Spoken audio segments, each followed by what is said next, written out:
भाई कल जुम्मे का बड़ा तोहफा है आप सबके लिए, वीडियो को स्किप नहीं करना।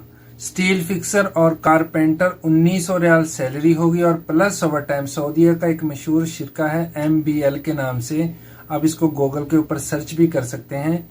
इसके लिए स्टील फिक्सर और कारपेंटर चाहिए जो रिटर्न हूँ या गल्फ के किसी भी कंट्री से वो काम करके गए हुए हों।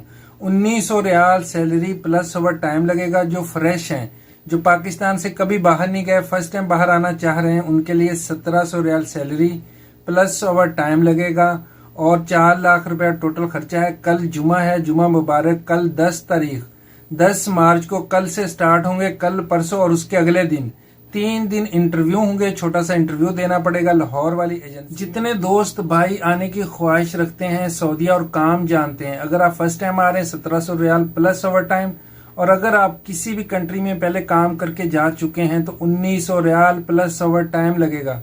फौरी राब्ता करें लाहौर वाली एजेंसी में, खान मोहम्मद से राब्ता कर लें। पाक overseas technical trade centre, Raiwind road पर, अली टाउन, ठोकर न्याज बेग, वहां पे इनकी एजेंसी है। इनके जो मोबाइल नंबर हैं वो इसी वीडियो के कमेंट सेक्शन में मैं ऐड कर रहा हूं, वहां से आप देख सकते हैं। 0342719635 और इनका दूसरा नंबर है 0305996685 और वीडियो को ज्यादा से ज्यादा शेयर कर दिया करें। ये वीडियो हर उस बंदे तक पहुंचनी चाहिए जिनको वाकई काम की जरूरत है। दूसरों के लिए आसानियां पैदा करने की कोशिश करें। अपना और अपने चाहने वालों का बहुत ख्याल रखें। अल्लाह हाफिज।